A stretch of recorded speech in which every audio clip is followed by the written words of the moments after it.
content of the diary from my first day of investigation left me restless all night. Those referred to as hunters and those strange events are far beyond reason. But the records do reveal a frightening truth.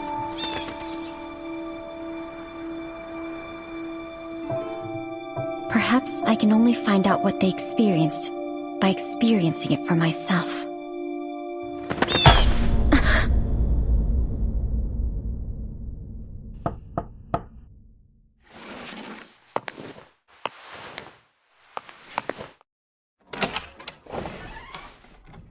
Did you sleep well, miss?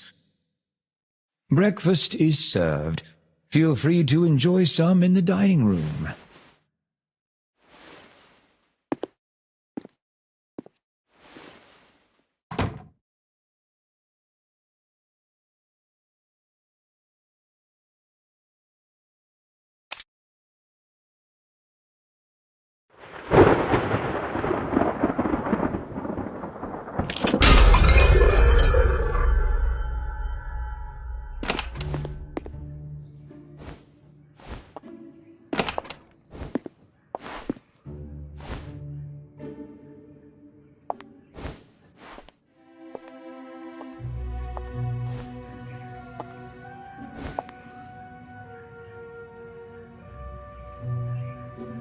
The butler seems to know the preferences of each guest.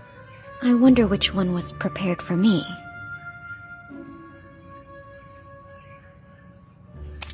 This looks like it was prepared for Mr. Kreberg.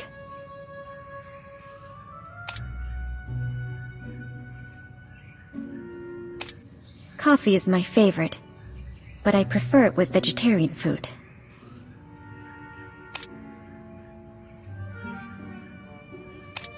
It seems really healthy, but there's another choice that's more attractive to me.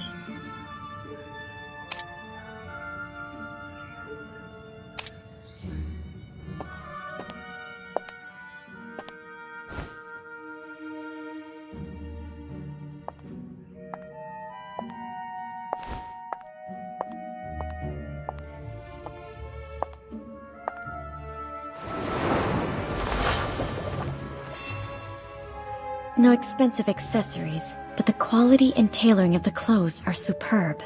I can tell she's wealthy and isn't fond of extravagance.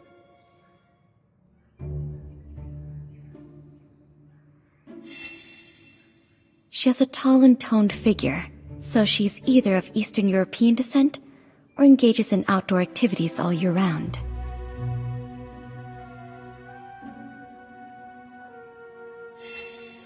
Her face may be hidden away, but based on the skin of her neck, she's definitely still young.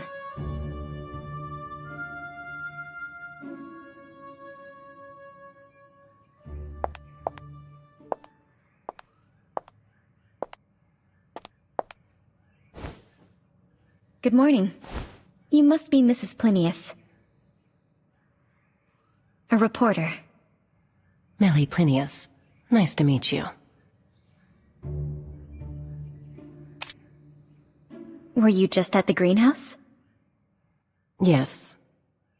The lord of this manor was growing some special plants, so I was conducting some initial observations. You study botany too? My husband was very skilled in that field, and I helped him with some of his research, so I've dabbled in it a little. May I ask why you came here? There's a unique species of bees nearby. I'm here to study them.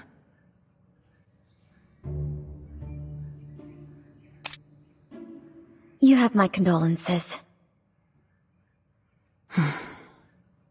Risk is always present in life, just like it is in research. It is in the past. Are the special plants you mentioned earlier those ferns? Why are they growing here? It is quite unusual indeed. With the exception of a few plants like cornflowers, most ornamental plants prefer acidic soil. Those ferns are no exception. The lord of the manor prepared a type of artificial soil just to grow it. I've only ever seen that kind of soil owned by a family of aristocrats in the Mediterranean.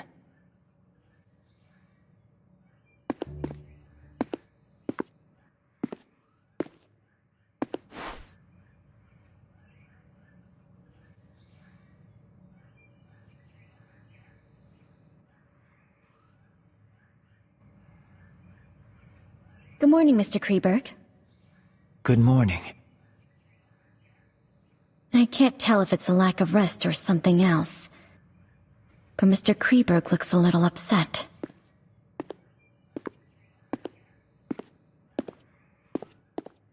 I presume you're the novelist the butler mentioned.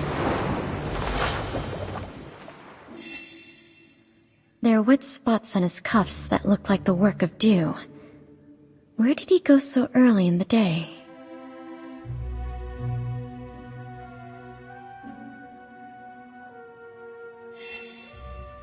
It seems Orpheus's work has brought him a considerable amount of income.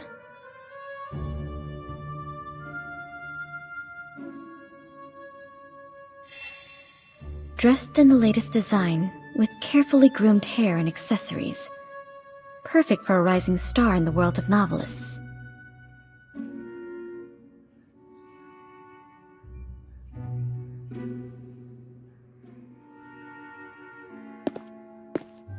I've read many books written by Orpheus, but I've never met you in the flesh. Good morning, Mrs. Plinius. I didn't expect to see you here. Good morning, Mr. Orpheus. Good morning. I'm Orpheus, a novelist. It's an honor. A reporter. Is Orpheus your real name? Forgive me, miss. Only my pseudonym can be used in public. It's part of my agreement with my publisher. That's all right. We're not here to socialize anyway.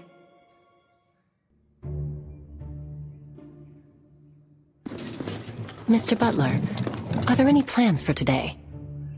When will we get to meet the Lord?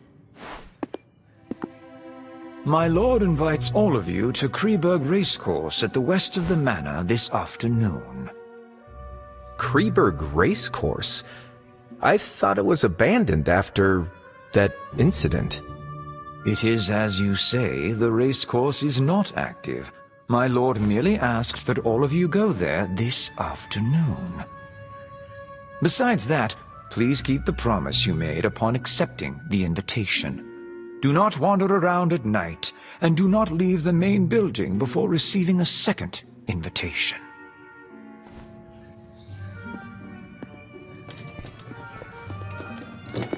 The butler seems to know something. But relatively speaking, I'm more interested in what Mr. Orpheus mentioned.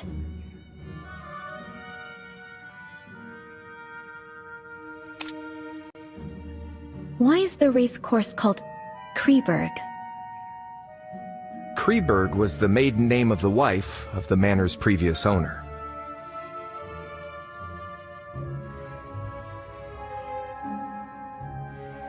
Mr. Orpheus, what does the thing you mentioned earlier refer to?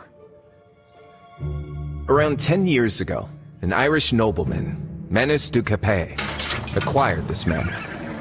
His noble conduct was very popular. The middle-class families in the vicinity hoped to marry off their daughters to him. But Manus fell in love at first sight with a noblewoman from Austria, Mary. However, Mary grew depressed after the wedding.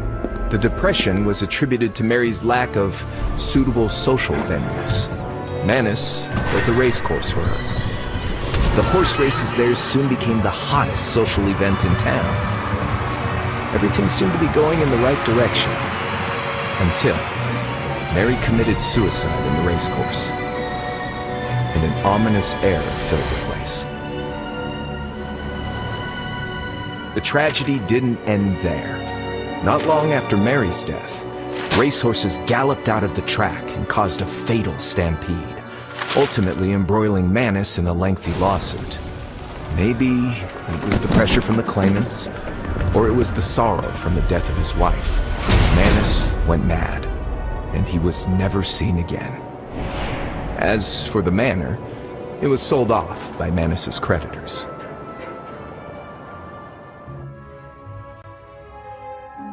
It seems like he really loved his wife. So why did Mary take her own life? There are many theories about that. Some say Mary had an affair with a jockey, and she was condemned for it. She couldn't take the pressure, and took her own life. Of course, some say it was a murder, disguised as a suicide. After all, there's always a price to pay for being unfaithful. Just like those insects, right, Mrs. Plinius? I didn't expect you to be so interested in etymology, Orpheus. However, insects are unlike humans. They do not betray easily because there is more than a single price to pay. Speaking of which, we have a Kreberg with us too.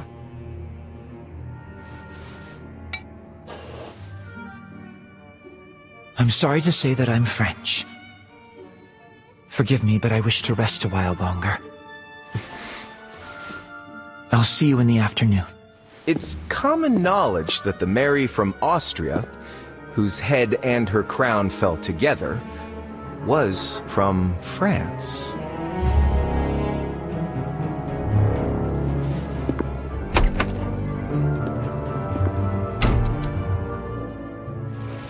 I'm going to continue my research in the greenhouse. I'll see you both in the afternoon.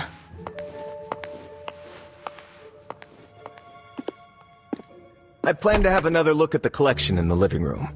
See you in the afternoon, Miss Reporter.